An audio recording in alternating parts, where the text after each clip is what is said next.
दोनों main competitor इस reason में पड़े हुए हैं राणा साहब, चाइना भी और रशिया भी।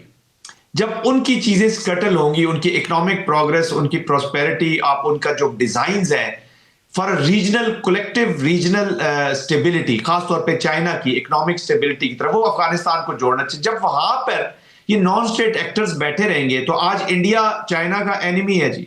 वो जितना मर्जी ये ट्रांजिशन एक थोड़ा सा ड्रामा सा लगा थोड़ा सा पास में, बट वो अभी भी इंडियन स्ट्रेटेजिक माइंड चाइना को अपना नंबर वन एनिमी छोड़ता है। और चाइना ने बड़ा क्लियर कर दिया अरुणाचल प्रदेश के ऊपर कि वी हैव ये इंडिया का हिस्सा नहीं है। अभी वो जो उनकी खातून मुसाफिर जा रही थी जिसको उन्होंने रोका है चाइना के अंदर, उन्होंने कहा जी आपका जो पासपोर्ट जो है चाइनीज होना चाहिए, ये इज रॉन्ग पासपोर्ट, और बड़ी ह्यू एंड क्राइम मची हुई है। तो वो उसके भी इश्यूज, जब उसको आप रोकेंगे नॉन स्टेट एक्टर्स के जरिए तो वो डिस्टर्ब होंगे।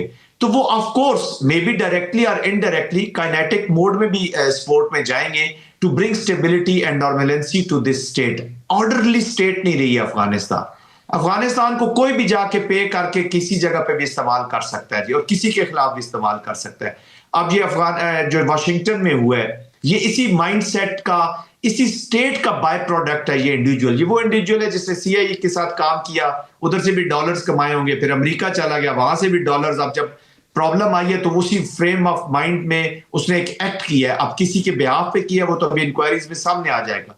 तो इस तरह के तो एवरी इंडिविजुअल ऑफ अफगानिस्तान दुनिया के किसी हिस्से में चाहे नेक नीति से पढ़ भी रहा होगा तो वो एक ग्रेनेड के तौर पे, निकली हुई पिन वाला ग्रेनेड के तौर पे कंसिडर होगा।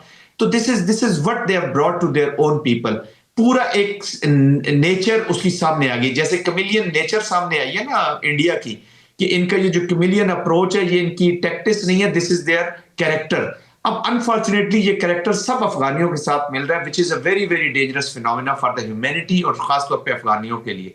तो मैं देख रहा हूं कि काइनेटिक की तरफ भी सपोर्ट कुछ ना कुछ जाएगी, बट डिप्लोमेटिक इकोनॉमिक जो मेजर्स हैं वो तो they are round the corner. और मुझे तो लगता है कि America being the stakeholder in Afghanistan, उसका मैं बहुत जल्द रोल देख रहा हूं इनकी इन्हीं हरकतों की वजह से। मतलब उसमें क्या रोल प्ले कर सकते हैं अमेरिका जल साहब? देखिए, वो ऑलरेडी उन्होंने बगराम की बात की है। वो अपने जो वेपन्स वहां पड़े हुए हैं उनके पास एक रीजन तो है वहां पे दोबारा आने का। और of course foot on boot on ground नहीं आएंगे, लेकिन अगर वो बेस शेस लेते हैं और फिर तो पूरे रीजन की इसको जब इफेक्ट करेंगे रीजन की जियोपॉलिटिकल सिचुएशन को, तो ऑफ कोर्स अफगानिस्तान के अंदर भी तो कुछ एप्लीकेशन करके ही वहां बैठेंगे ना। ये तो नहीं हो सकता कि बगराम में बैठे रहे, अफगानिस्तान इसी तरह चलता रहे और अपनी रीजनल जो उनके ऑब्जेक्टिव्स है उनको उनके हासूल की तरफ बढ़ना शुरू कर दें। ऑलरेडी देयर इज उनकी सिचुएशन है, ईरान के साथ है, चाइना मेन कंपिटिटर है, रशिया मेन कंपिटिटर है, and minerals in this region. तो वो देखेगा अमेरिका का रोल उधर भी हम बढ़ता हुआ ही देखेंगे। दो कि वो भी स्टेबिलिटी चाहता है अफगानिस्तान की, but with some other ways and means.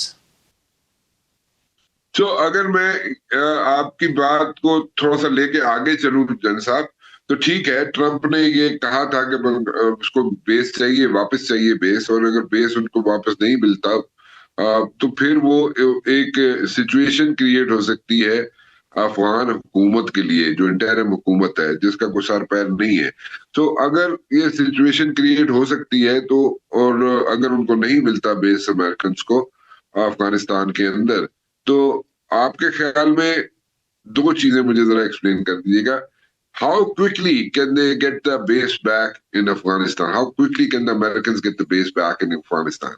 One, and if there is a hindrance, if there's like a delay from the interim Afghan government, what exactly can happen in Afghanistan? Will the government, the interim government of Afghanistan, will face the heat from America or no? Rana साहब देखें, उनके लिए it won't take much of time to take over करने के लिए। दूसरा, उनको जंग की जरूरत नहीं पड़ेगी। They will fulfil the cost. जो भी डिमांड आएगी, अफगानी क्या उनसे मांगेंगे? पैसा ही मांगेंगे ना, डॉलर्स मांगेंगे, और क्या मांगना है इस तालिबान रजीम ने, मुझे बताइए। तो उसी को कोई नेगोशिएशन का, स्टेबिलिटी का कोई एक कवर चढ़ा देंगे कि जी हम कलेक्टिव अप्रोच करना चाह रहे हैं, स्टेबिलिटी लाना चाह रहे हैं, ये पार्टनर्स हैं, पार्टनर्स भी बन जाएंगे। तालिबान 4 साढ़े 4 साल नेगोशिएशंस करते रहे अमेरिकन के साथ बिफोर 2021 का, ये जब विड्रॉल हुआ और ये जो नेगोशिएशंस हुई, 4 साल से देवर इन नेगोशिएशन कॉन्स्टेंटली, आज भी नेगोशिएशन आई एम श्योर कर रहे होंगे और कर रहे होते हैं। सीएए किसी से अपने लिंक तोड़ती नहीं है, और इवन कोई भी big power worst of the worst enemy के साथ भी अपने लिंक नहीं तोड़ती।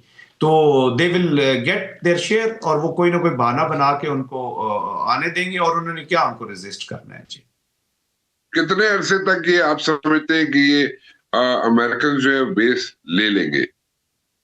देखिए, मैं प्रिडिक्ट करना तो इट इज वेरी डिफिकल्ट जी। इट डिपेंड्स अपॉन देयर कि वो अगर उनके जो अजाइम आगे कैसे बढ़ते हैं। मेरे ख्याल में ये जो इंक्वायरी हो रही है अबाउट दिस गाय जिसने अभी वॉशिंगटन में फायरिंग की है, इसकी जो आउटकम है वो थोड़ा सा हमें इंडिकेट कर देगी कि किस किस नहज की तरफ जा रही हैं चीजें जी। वो क्योंकि उसके वो इन्होंने गैजेटरीज घर से लेकर चले गए हैं, बहुत सारी चीजें लेकर चले गए हैं। तो अभी उसकी जो आउटकम आएगी, वो जो उसकी इंक्वायरी की जो रिपोर्ट होगी, वो हमें थोड़ा सा इशारा जरूर दे देगी कि what American and how they are looking at Afghanistan ji. ये जो पाकिस्तान के साथ कॉन्फ्लिक्ट है, ये रिजल्ट करेगा फ्रेगमेंटेशन ऑफ अफगानिस्तान।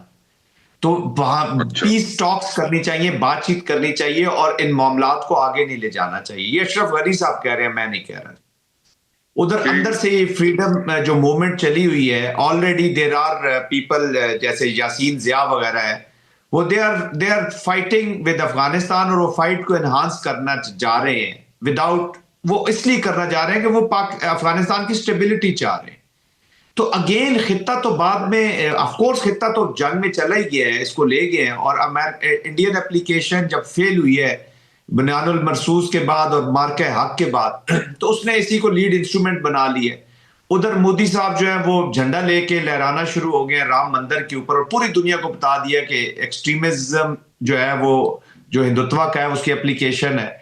तो ये दोनों स्टेट्स अपनी एक्सट्रीमिस्ट पॉलिसी से आज ये एक्सट्रीमिस्ट जो थॉट्स है और इसके जो मैनिफेस्टेशन थ्रू टेररिज्म है, ये इस पूरी दुनिया के लिए खतरा बन गया। इन दोनों को आपने मिलाया ना, तो इन दोनों एक्सट्रीमिस्ट थॉट से एक्सट्रीमिज्म के बाद जन्म लेने वाला जो प्रैक्टिकल एक्शंस है थ्रू टेररिज्म, वो खतरनाक हो गया जी। तो आई थिंक ये खित्ता तो अभी, और हम देख रहे हैं कि बहुत जल्द आप देखें इंटरनेशनल एप्लीकेशन भी इसके ऊपर होगी कलेक्टिव, और रीजनल एप्लीकेशन भी होगी, क्योंकि चाइनीज ने अब ऑर्डर किया है ताजिकिस्तान के जो बॉर्डर एरियाज में चाइनीज काम कर रहे हैं कि वो इलाका छोड़ दे। और चाइनीज की इकोनॉमिक एक्टिविटी को रोकना, उसकी इकोनॉमिक प्रोग्रेस को रोकना, एक्चुअली वो ये कंसिडर किया जाता है कि आप चाइना के खिलाफ देखें, वो चाइनीज वॉर में तो जाते नहीं है, अभी तक उनकी पॉलिसी नहीं है जंग लड़ना डायरेक्ट। तो जब इकोनॉमिकली आप उसको जंग से रोकेंगे तो फिर वो अपनी पॉलिसीज लगाएगा, चाहे वो India through proxy use Afghanistan की डिनाइबिलिटी में रहते हुए, प्लॉजिबल डिनाइबिलिटी में हाइब्रिड लगाते हुए चाइनीज इंटरेस्ट को, तो फिर चाइनीज बिल्कुल पकड़ेंगे अरुणाचल प्रदेश के मुसाफिरों को कि आपका वीजा जो है वो चाइना का होना चाहिए, इंडिया का नहीं होना चाहिए। तो देख एक खींचातानी और ये एक कंटेस्टेशन ऑलरेडी शुरू हो चुकी है। Yes, we are kinetic victim है, तो काइनेटिक माहौल बनाना पड़ेगा कुछ अरसे के लिए, ताकि आप अच्छे डायलॉग की तरफ चला जाए। ऑलरेडी रीजनल कंट्रीज इनके टेररिज्म से, इनकी वॉर लाइक इकॉनमी से, और इनकी ये जो नारकोटिक्स और इलीगल स्पेक्ट्रम में से तंग हो रहे हैं, और कलेक्टिव आप देख रहे हैं कि चीजें और स्टेटमेंट्स आ रही हैं दुनिया से।